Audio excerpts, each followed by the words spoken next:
Hi, my name is April, and welcome to High Fantasy Writing.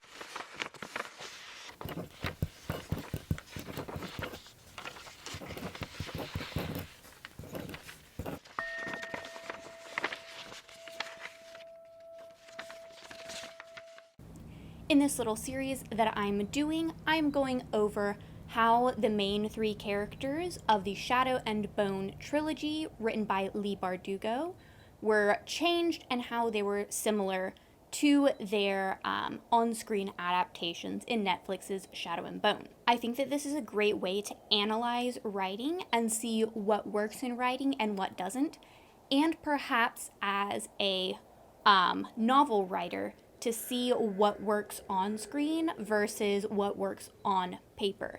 Because the visual media of television shows and movies and even comic books is very different from just black and white text in a novel. And so it can be really beneficial to look at the writing techniques that screenwriters use and see how you can incorporate that into your own written novel, while also recognizing that some of the visuals and the musical cues especially might not be able to be translated into text of your novel. But in these couple of video essays, I'm going to mostly focus on things that you can include in your own novel writing and see how characterizations of specific characters, especially when they're your main characters, and in this video, the antagonist, can help you to make your novel better and find the things that work for you and find the things that don't. My first two videos in this little mini-series about characterization were about Alina, the Sun Summoner, and Mal, the Expert Tracker. And if you cannot tell by my wardrobe choices today we are going to be talking about the Darkling, or as he is known in the show, General Kerrigan. Now, I love me a good villain.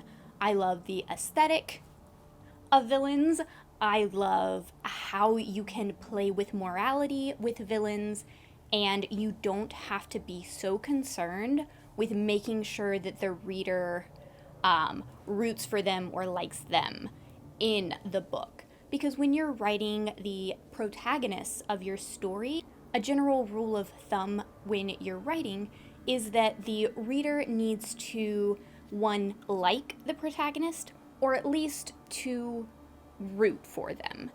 There is so much to be said about protagonists that are unlikable, but as long as the reader can latch onto something in their motivations or in their personality or the way they interact with the world, where the reader can say, I want to follow this character. I want to see what they do, and I want to see at least what happens. Whether or not you want to see them succeed is up for debate, but as long as you want to keep reading about them, that's really the important thing about protagonists.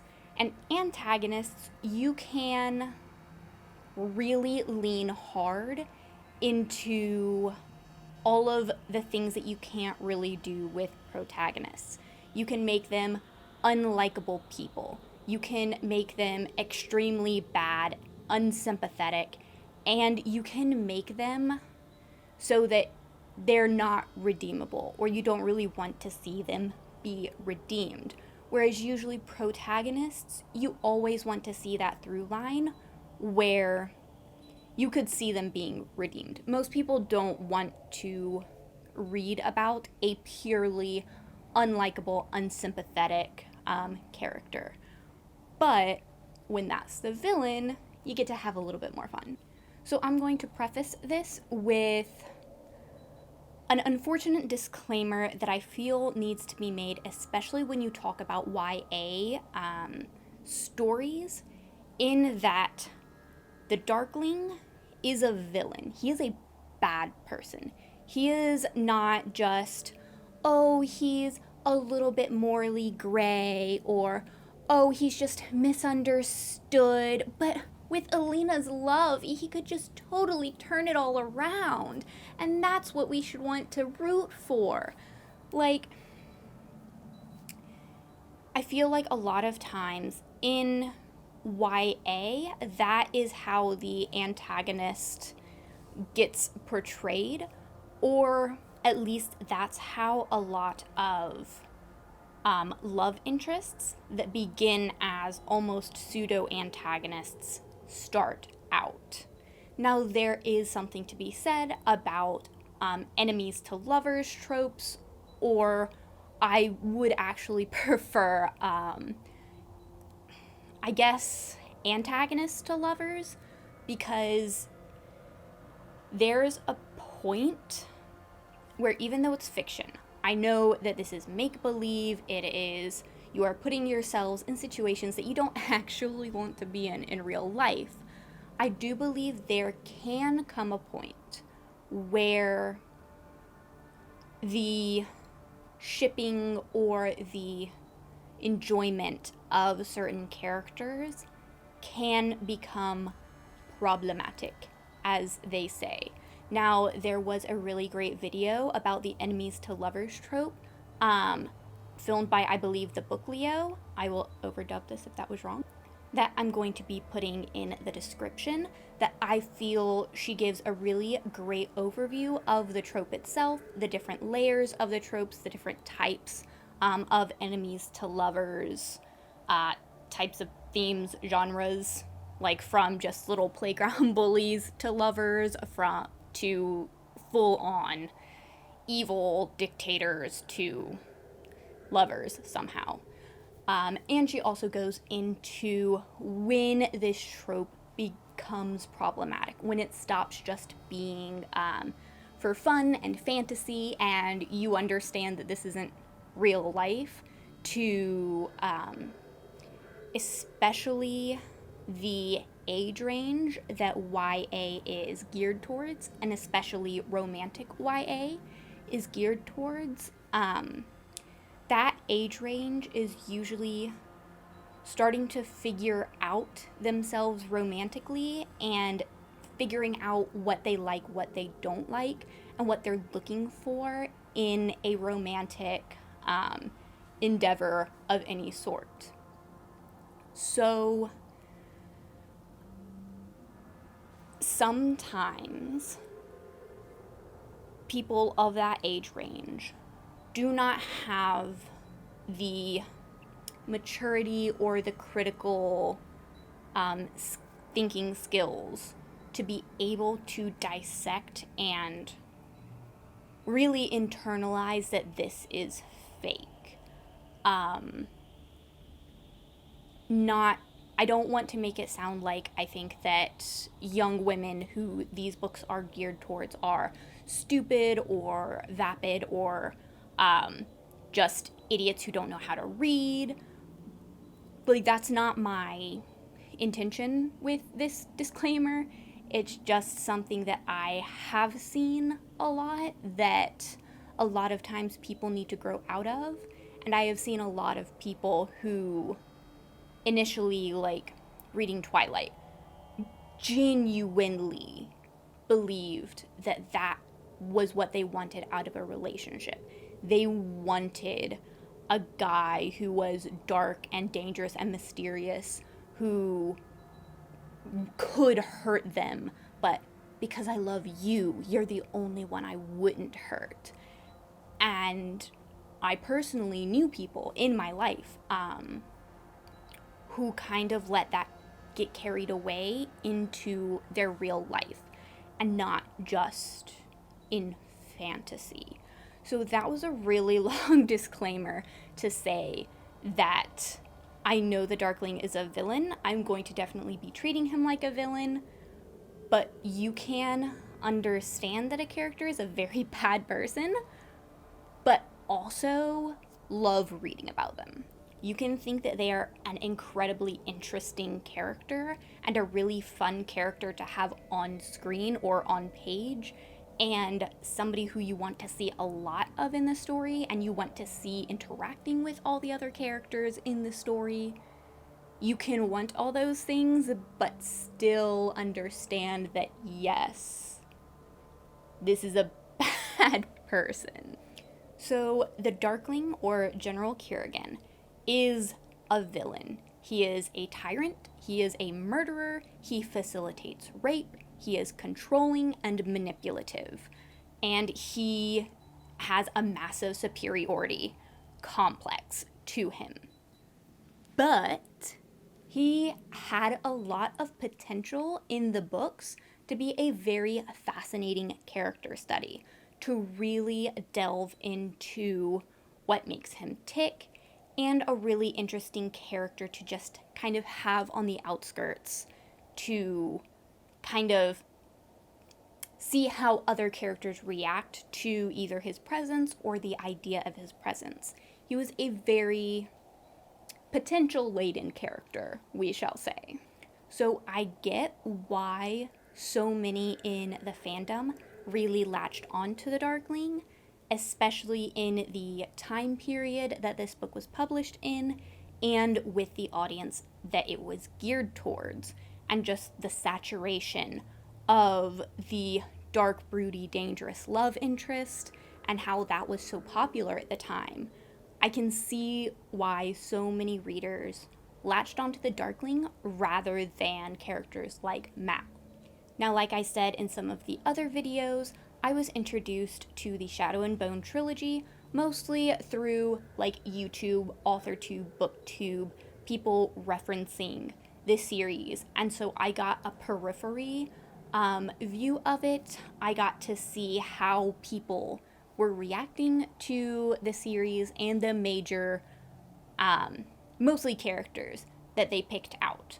So I would see Shadow and Bone come up in booktubers like tag videos where they were like, ooh, what's your favorite like couple pairings in books? Who's your favorite antagonist? Like, who's your favorite protagonist? So people like Alina the Darkling and the pairing of them, Darklina, would come up a whole bunch in these just tag videos. So I immediately, going into the book series, was expecting a lot out of the Darkling, because no one could shut up about the Darkling. So I was expecting grand things from him. So getting into how I felt about the Darkling when I first read the Shadow and Bone trilogy, before we jump into how I feel like Netflix's Shadow and Bone adapted him, I kind of read the book and then set it down and said, what's the big deal with this guy? He was barely in the book. He barely got any character development. He was just kind of there in some scenes and then just disappeared. And nothing about him came up again until he just appeared again. And then all of a sudden he was bad. And I was very underwhelmed. The major things that I picked out about the Darkling was Alina's obsession with him, and in relation to that, kind of all the Grishas' obsession with him and obsession of being close to him. This is specifically mentioned by Jenya, where she says, like, yeah, I totally get with the Darkling, because all the Grisha are just kind of drawn to him, but you wouldn't want him as, like, an actual long-term partner type of thing. There was that, and then there was the surprise kiss, which was very manipulative in its execution, and then the famous scene where he and Alina are making out, and a quote, which I'm going to mention later, which I wish they had kept in the adaptation. Pretty much that section is the most characterization we get from the Darkling. And that's not a lot in an entire book where he is supposedly revealed at the end to be the main antagonist. Once we got to the reveal in the book that the Darkling was actually bad, I was quite disappointed with that reveal, because I felt like it was very, very obvious that he was being set up to be the antagonist and a villain and a bad person, because literally everybody in the world viewed him as a bad person. His name was the Darkling, and he had control over shadows. So I was really excited about the first part of the books, where, or just the singular first book. I was really excited where I thought that Bardugo was going to have some sort of commentary on the Darkling and how he is perceived versus the person that he is. Now, that is definitely not a unique thing for authors to do, to set up a character, usually a male, usually a love interest, usually a supernatural being, who everyone thinks is bad, but it turns out they're actually good, but they do have to win over the love interest to make sure that they know that, oh, I'm not actually a bad guy, it's just bad press or whatever. Like, sure, I'm a vampire, but I'm one of the good vampires, and I want you to know that, and I want you to fall in love with me anyways. That's generally what we see in those types of stories. So I was really looking forward to seeing a more high fantasy, and a fantasy that actually, as much as the books revolved around the love triangle between Mal, Alina, and the Darkling, it actually had a lot less to do with the romance than most other, like, YA stuff at the time. There actually was a heavy emphasis on the world and the issues of the world rather than just a teenage girl in high school and her biggest problem is who's she gonna pick, the werewolf or the vampire. That was the typical what you saw, so this was a bit of fresh air from that, like, style of YA, and I really thought that Bardugo was going to take that to a more high fantasy place where this Darkling is not a teenager or stuck in a teenager's body, even though he is, which I appreciate the show for aging him up. But I was really interested in seeing how somebody like the Darkling, who is called the Darkling, has powers of darkness, and everyone sees him as a bad guy. He is the leader of the most powerful military in the land, in a place that has been at war for years and years and years, and has this big shadow fold that is their main issue other than the wars. I was really looking forward to seeing how that character was going to win over a country rather than just win over a love interest. That's what I was really interested to see, is the Darkling's journey and his characterization within this stereotype of shadow person equals evil. See how he navigated that to either be a purely good person or at least be a morally gray person who did have good intentions, but it was really hard for him to get that across to an entire country that is very superstitious, that just immediately associates him with the issue of the shadow fold and has given him the title of the Darkling. Because I can't remember in the books if the Darkling gave himself that title or if that was just a title that was given to him. But that in long, not in short, that was kind of long. That was kind of what I was hoping that Leigh Bardugo would do as I read the first parts of this book. And then the ending happened, and I was very let down. I was like, oh, okay, so we're just going to be super generic about it, and the guy with the powers of darkness called the Darkling is actually going to be the villain. Like, I thought that she was going to switch it up on us and have the twist be he's actually not a bad guy, and that would be the twist.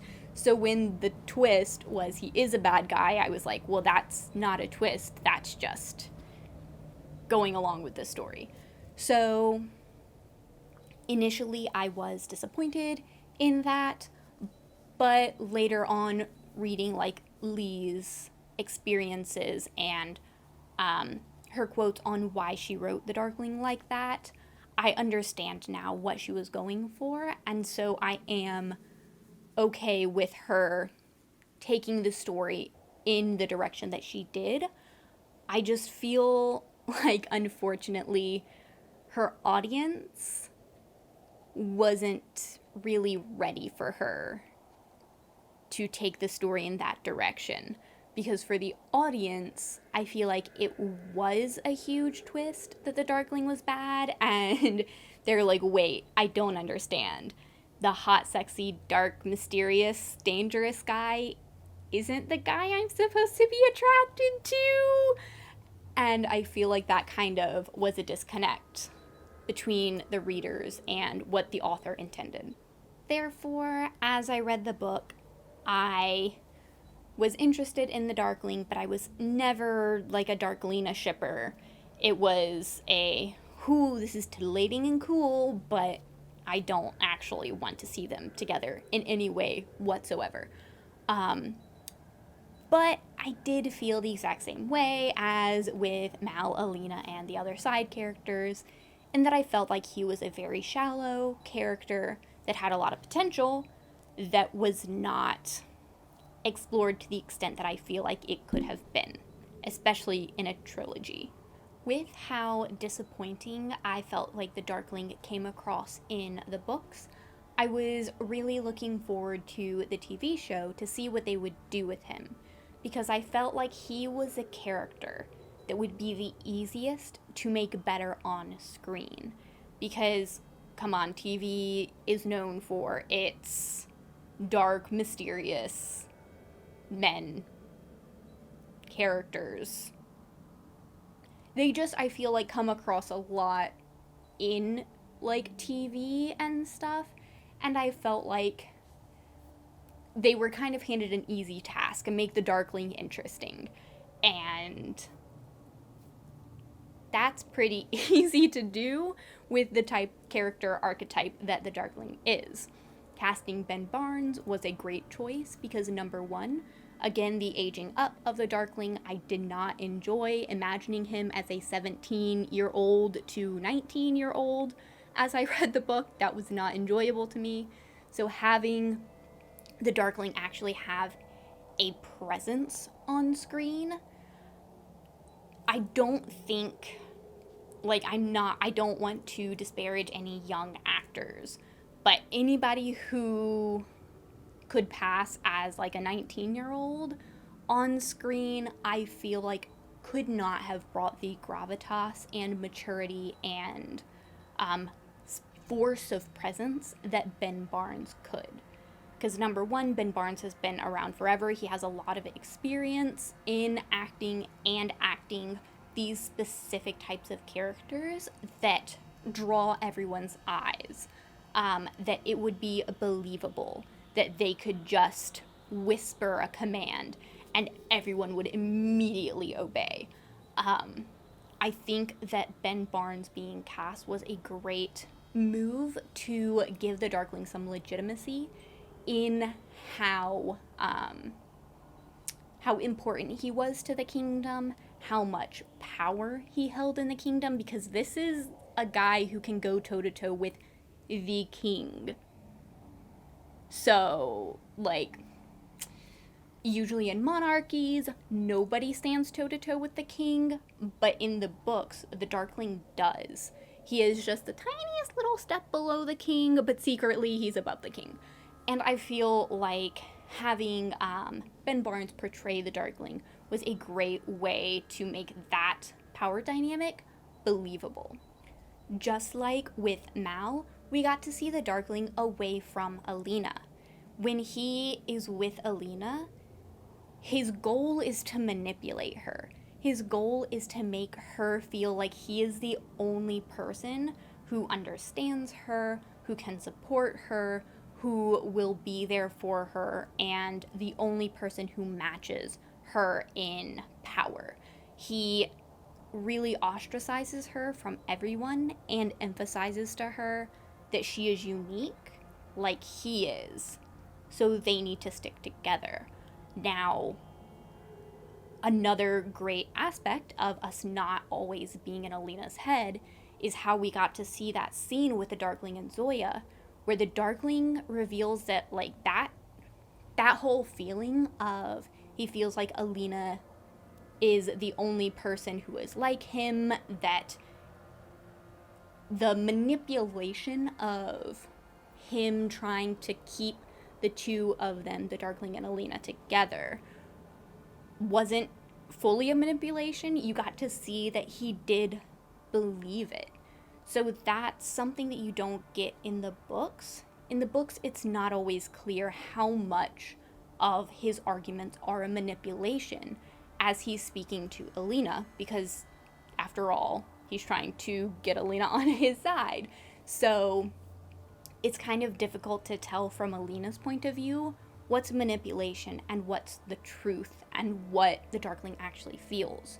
So being able to step outside of Alina and see the Darkling away from her gives him a lot more characterization, and you can see him being more honest with different characters than you were able to see in the books. I felt like this was a really great choice for the writers because we got to get the full impact of how abusive and manipulative the Darkling was, because again, we weren't seeing it from Alina's point of view, and Alina didn't see any of these things as abusive in the moment, but the watchers would be able to see it as abusive. But at the same time, by seeing him away from her, we got to see a lot more depth and vulnerability from the Darkling that we didn't get to see from Alina's point of view. So it was this strange way that being away from Alina both showed the Darkling in a worse light and simultaneously in a better light than just seeing him from Alina's point of view was, which is great for character development, making him a complex and interesting character rather than the one note that we see from him from Alina's point of view. Letting the Darkling have other plot threads that we get to see as he's away from Alina is really great to flesh out the world as well and make it seem less like he's just Alina's love interest and he's just kind of there because of Alina. We get to see that he is literally a general fighting a literal war, that he has issues with the king, he has issues with this civil war that's brewing up, he has issues with the fact that Nina, his spy, has gone missing, and we get to see all of these different plot threads that he's a part of, whereas in the book, it was just the Darkling is a person who's sometimes around to flirt with Alina and kiss Alina and then try to control Alina. That was really all we got out of book Darkling, so I really appreciated how the show gave him more to do than just obsess over Alina. Now, the backflash portion of episode 7 of the TV series. I have seen several different feelings about it, interpretations of it.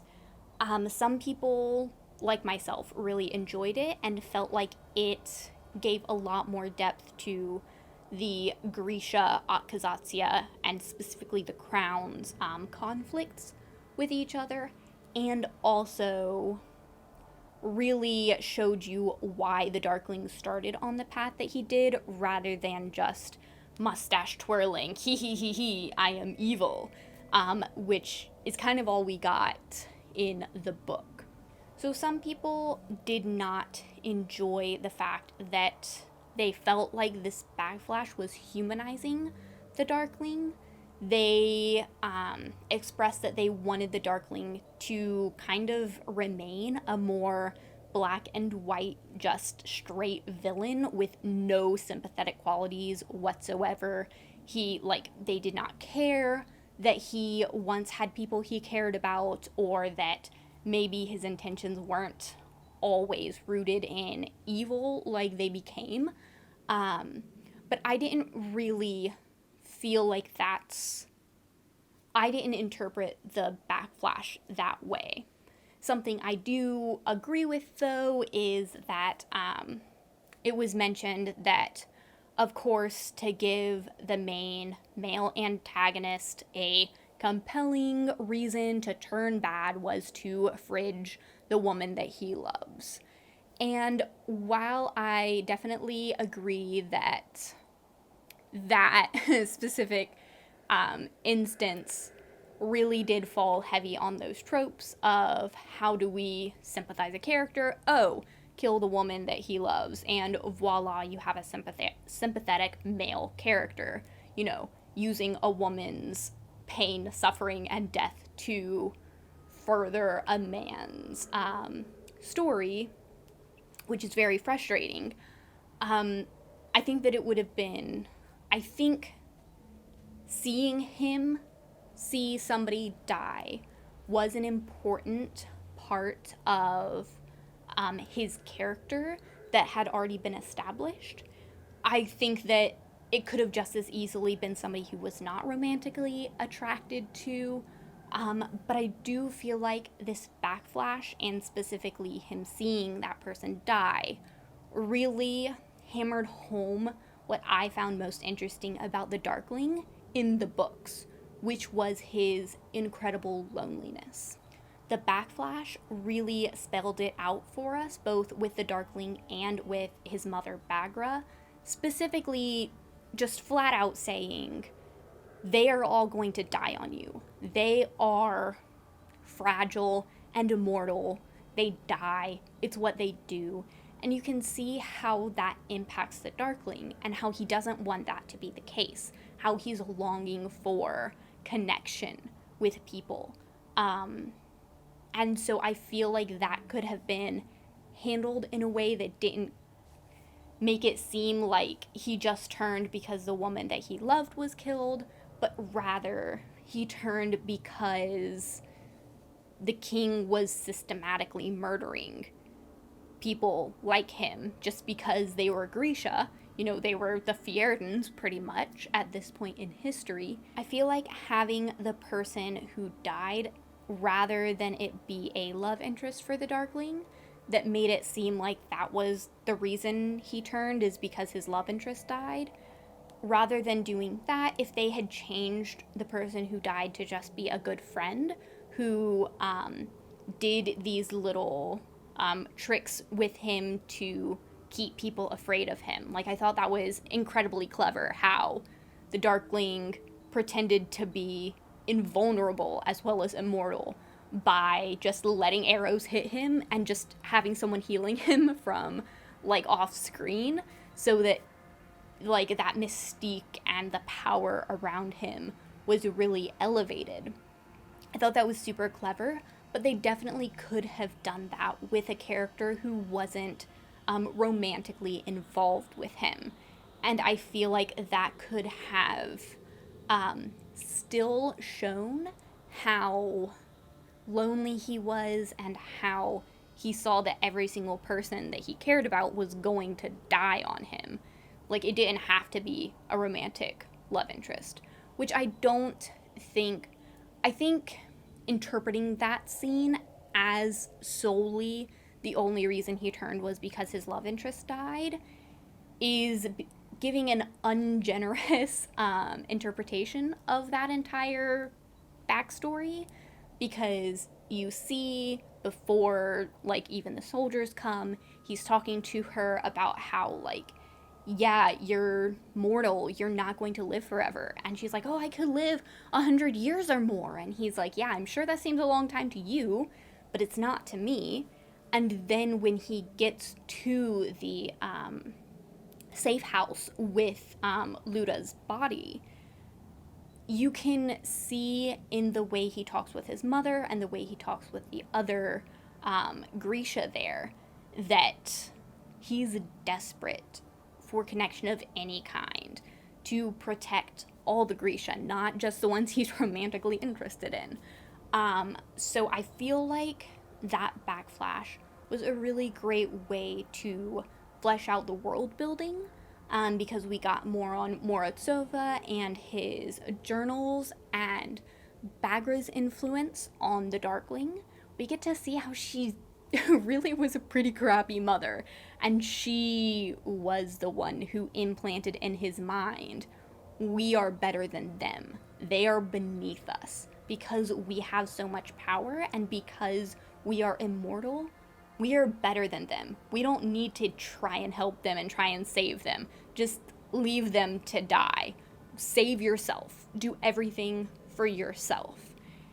And I mean, that's Alexander the Darkling's whole influence growing up was her. She is the through line in his entire life. So I felt like that was a really great showing how he was influenced. He wasn't just born evil and thinking he was better than everyone else. The influences in his life really told him he was better, and he took that and ran with it. It was really interesting seeing again, like a parallel between the Grisha and the Fierdans with the Grisha and the Kingsmen. There's a cycle of violence where some people are different than others, and a group of people will start attacking those that are different.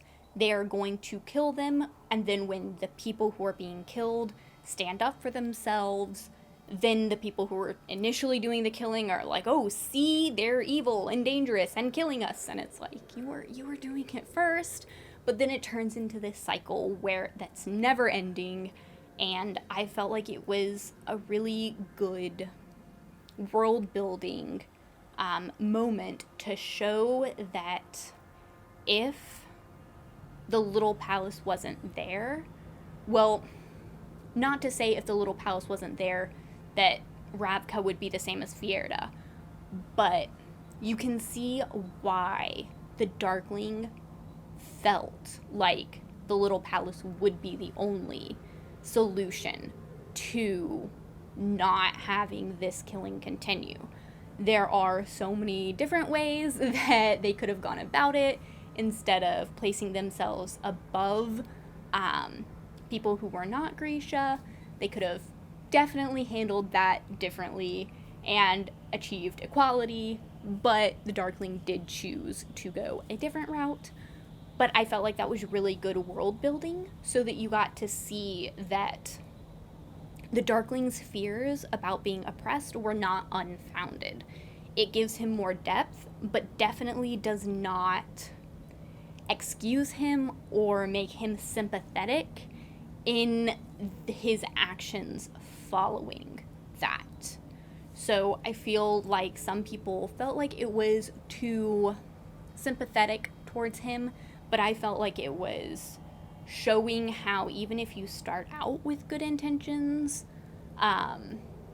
if your intentions aren't wholly good and you do have that streak of I am better than others, I am more powerful, I should be in charge, if you have that streak in you, it doesn't matter that on paper your intentions might be good, it'll always devolve and you are still not a good person. You weren't the person who should have taken those steps. You should have let somebody else kind of take the reins if you were bad, like the Darkling was. I think it's much, much more interesting to grapple with the fact that people are not flatly evil, than it is to just say, oh, perfect, that's nice and clean, I can put him in the evil box and not have to think about it anymore. Because nobody in the world is just flat evil.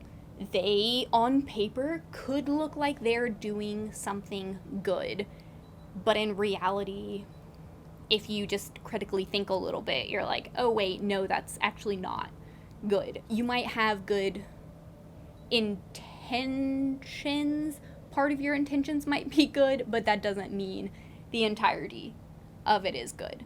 Like the intention of keeping the king's men from murdering all of the Grisha, that's a good intention. The intention of we stop this by making Grisha more powerful and more feared and telling the king's men that we're going to murder you all or take control of your bodies if you don't give us a higher standing in society.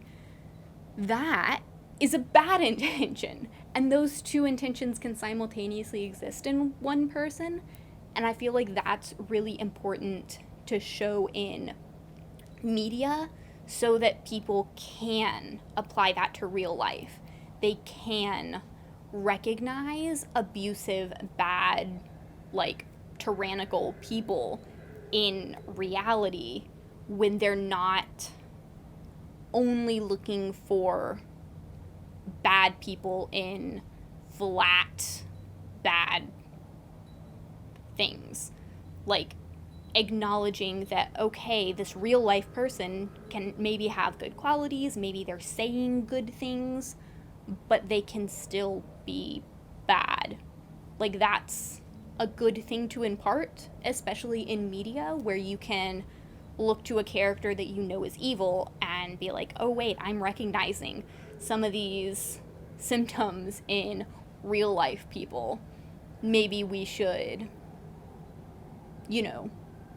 begin to understand that people who are bad aren't always flat, evil, mustache twirling villains. Like they can have depth and nuances to them. I feel like that is a very important thing to talk about and think about when you're writing stories, is that yes, there is definitely the appeal of going into a fantasy world, the wish fulfillment, you want to see situations that are not real life, that are heightened, that are beyond anything that we're going to experience here, and the complete dissociation from reality that a lot of fantasy is for people. There's that side, but how you incorporate real life themes and lessons and warnings, and you don't want to be preachy, you don't want to make it seem like you have all the answers, because as authors, as human beings, nobody has like all the answers of this is the proper way to view this scenario. But incorporating nuances and being able to see some of reality in fantasy can help a lot of people see bad situations they might be in real life. There's always that balance when you're writing of how much prescriptive things you want to include in there, like, and how much you just kind of want to allude to this is the situation, here are how these characters are handling it, and I'm going to leave it up to you, the reader, to decide how well each character handled that situation. Because I feel like a lot of times, if you come out and flat out say, this is the way you should rule a country in your fantasy work, I don't think that's always the best way to write. I feel like there is room for a lot of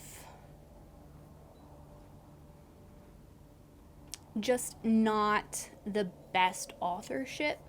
I personally believe, as an author, that just setting up characters and situations that are fantastical but also have touches of reality in them, I feel like that setting those things up and then letting your characters who you have set up and solidified and shown to have flaws, like you're not having this perfect character who never does anything wrong go in and solve this problem.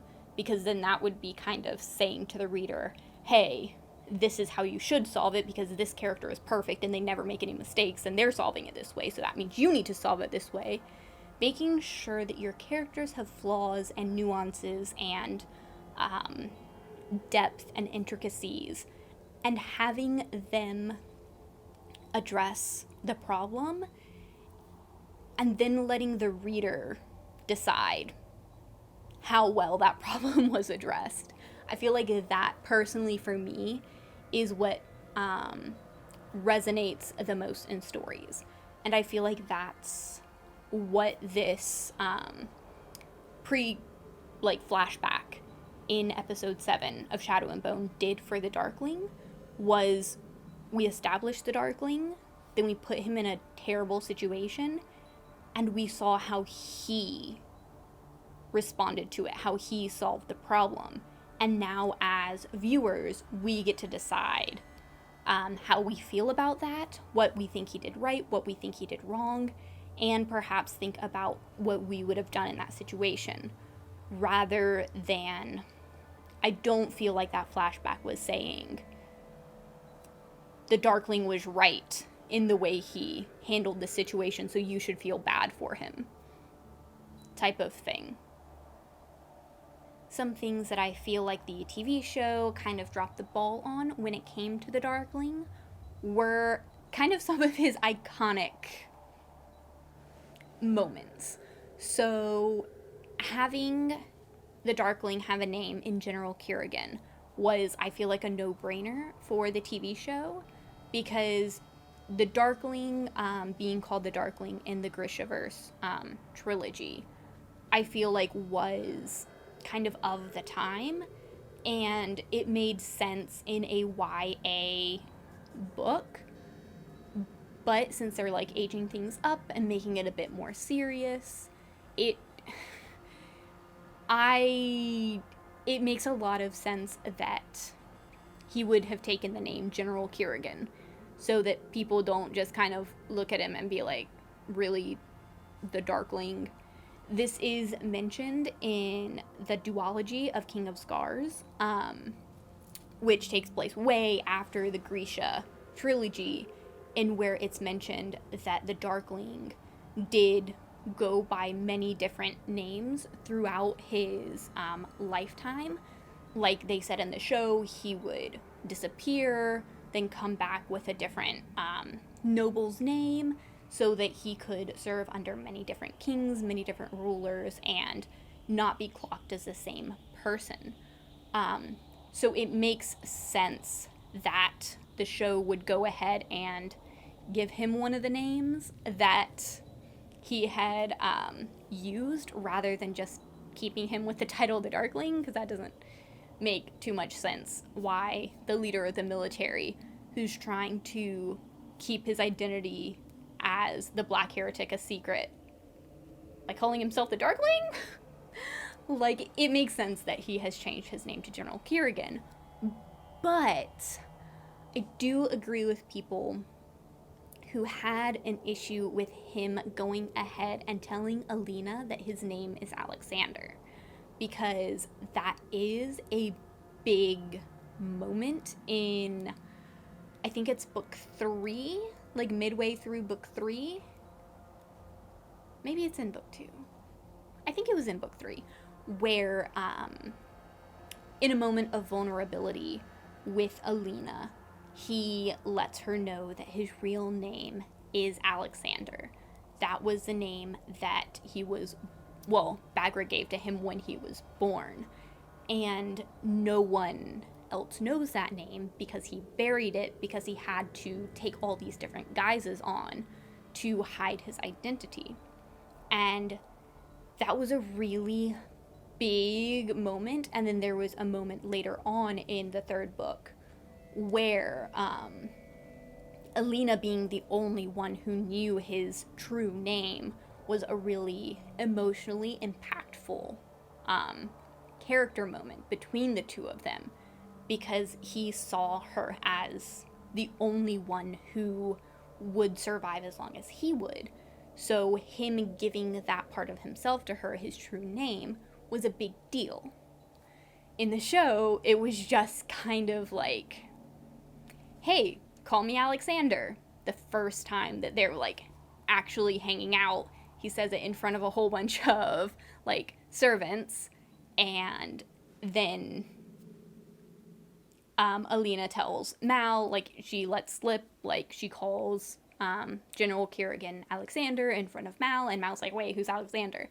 So it's like everybody now knows that his name is Alexander, which really cuts the emotional impact of Alina being the only one other than Bagra to know the Darkling's true name. I'm not really sure why they made that choice in the TV show. I feel like it would have been stronger if he had, like, to be more familiar with Alina and have her trust him more by giving her, like, not a title to call him by, like the Darkling or General, but to give her, like, a first name. I feel like it would have been more impactful and made more sense story-wise, just giving her the name that he has taken on as General Kerrigan, whatever first name he had chosen, to be on his, I don't know, fake birth certificate or something, and all the paperwork for being a general, whatever he did to weasel his way in and change his identity.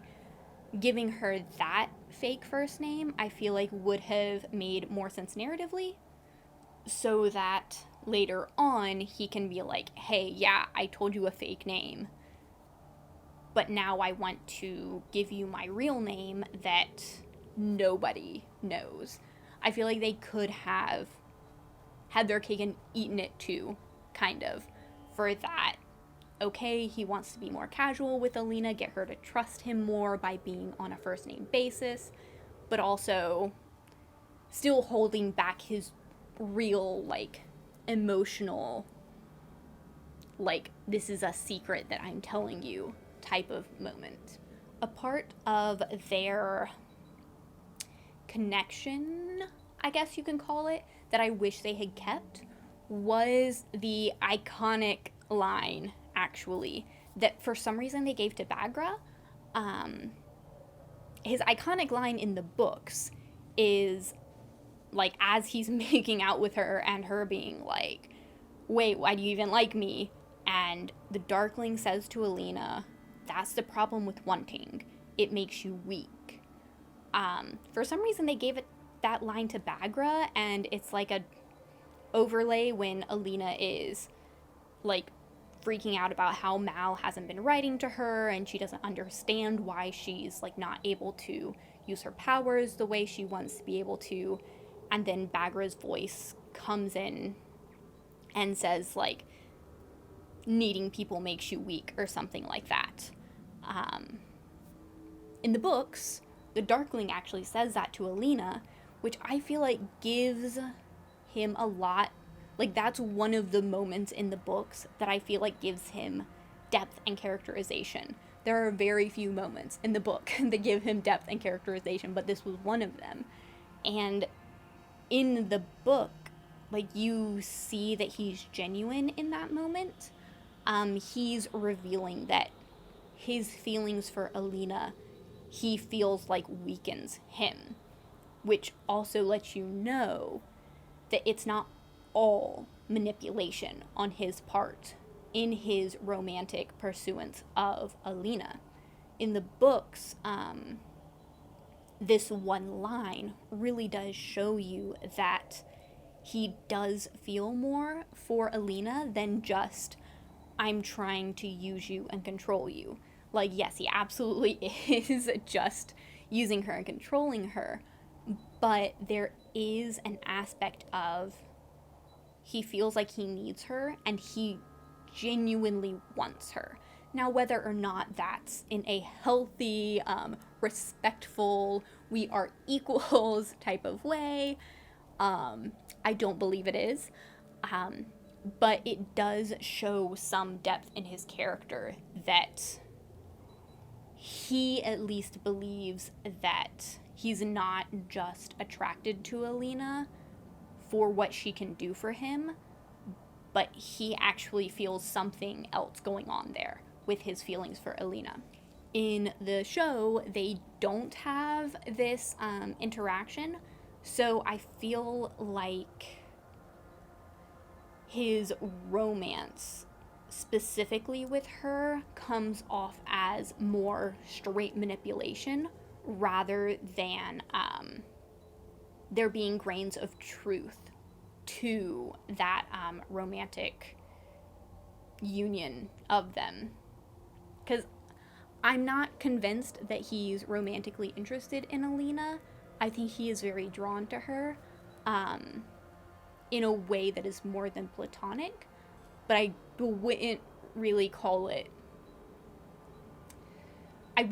romantic, and I wouldn't call it sexual. I would just say that it's something more than platonic, but not quite the other two. So it's just like a really messy situation there. But in this show, you don't really get to see that. You get to see that he platonically understands where she's coming from, in that they are the only two who are going to live forever. They are the only two that have this level of power, which he equates to importance in the world. You see that side of it, but you don't see his vulnerability when he's kissing her, if that makes sense. So I do wish they had kept that line in there, just as one of the main lines in the book that really gave him some characterization and made you pause and think, how much more does he feel for Alina than just straight, let's manipulate and use this girl? The last change that I wasn't a super fan of from the book to the show was I didn't understand really why the Darkling didn't tell Alina about the amplifiers. That I felt like was a really great moment of manipulation in the books, where he kind of seeded into her this desire for more power and this desire to seek out more power in the amplifiers. I don't know, because in the show, so in the book, his whole plan is get the amplifier, kill like the stag, and put the amplifier on Alina so that he can fully control her. But I feel like, at least in the book, there was a level of he genuinely wanted to try to convince Alina to accept it willingly. And in the show, it came off because he didn't tell Alina about the amplifier. It kind of came off like he was going to kill the stag and then force the amplifier on Alina, like, out of the blue. Like, Alina didn't even know amplifiers were a thing, but all of a sudden he was gonna show up with some deer antlers and be like, let me put these in you. And then for some reason think that she would be fine with it. So that change didn't make too much sense to me, since his end goal was the same. His end goal wasn't for himself to take the amplifier, because he easily could have. His end goal was still to put the amplifier on Alina so that he could control her. So that was just a little thing plot-wise that I didn't feel like made much sense in the way that they changed it. But overall, I do believe that the show did a lot better job of characterizing the Darkling, giving him more stuff to do away from Alina than he had in the books. And I do really look forward to the future seasons, because season 2 has been approved, yay, and greenlit, so they'll be doing that sort of stuff soon. I'm really looking forward to seeing how they continue to explore the Darkling, explore his vulnerabilities, and really getting to see what he's up to, because in Siege and Storm, the second book, he's like not in it. He's in it less than he was in Shadow and Bone, and he wasn't in Shadow and Bone a lot. So Siege and Storm, I am really looking forward to seeing the Darkling get more plot things to do, see actually what he's doing day to day after the events of Shadow and Bone, and get to see more of, him as a character rather than just the concept that Alina is afraid of in her mind that he is mostly in the books. So I am really looking forward to seeing that in future seasons. I really want them in those future seasons to really hone in on his loneliness and his desire to connect with others while simultaneously juxtaposing that with how he feels like he is better than everyone else. He feels like everyone else is inconsequential next to him, except for Alina, who he wants to be with, but also he wants to control her. So, like, juxtaposing all of that with his greed for power and his insistence that he is the only one who can do this, I feel like that will be very interesting things to, dive into in the next seasons of Shadow and Bone. The last thing I want to mention in this video was just like watching how first-time reactors who had not read the books reacted to Mal in the show. It was really fun watching people react to the Darkling for the first time, especially men, I found. They pretty much, as a whole, clocked the Darkling's abuse immediately. They immediately saw that he was manipulative and abusive and controlling and only cared about Alina because of her power from the get-go. Like, they were screaming at her to run from the moment the Darkling showed up on screen, which I felt was very refreshing from so many, pretty much all the reviews I had read before and after reading the books were just people being like, oh my god, the Darkling is the best thing ever. He's so hot. I want him and Alina to be together forever. And their relationship is so much better than Mal and Alina's relationship. She deserves to sit next to the Darkling on a throne. And I obviously don't agree with any of those sentiments. So seeing people actually view the Darkling in a different way, because it was almost unanimous online, the love for the Darkling. And so finally seeing some different opinions coming through, even people who are like, ooh, the Darkling, he looks interesting. He's on probation at the moment. I have my eyes on you. I really like you. You're interesting. You could be good, but you definitely still could be bad, so I'm watching you. Like, even those reactions to the Darkling were really refreshing to see, and it just kind of gave me some vindication that, like, okay, I'm not alone. I'm not alone in feeling like it was so obvious that the Darkling and Alina's relationship thing was bad, and that we should not just give the Darkling a pass because he's hot and he's dangerous and he's powerful. Like, he should be held to account for all of his actions. And that rounds out the trilogy of videos where I take a deep dive into how the character was adapted from the book Shadow and Bone to the TV adaptation of Shadow and Bone for the big three of Mal, Alina, and the Darkling.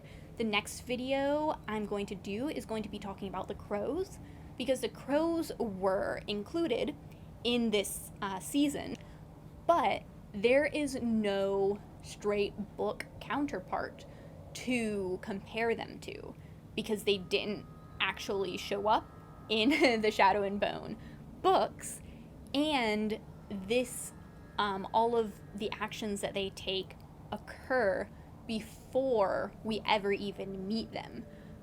So it's not even like these are the actions they were taking in the first book, Six of Crows. This is just fully brand new. But then we are going to talk about Matthias and Nina in there as well, which their little section actually was pretty much directly from the book. So I do look forward to doing that video and talking about my beloved crows and how I felt like they were represented on screen at the point that they are before we actually ever officially meet them in Shadow and Bone.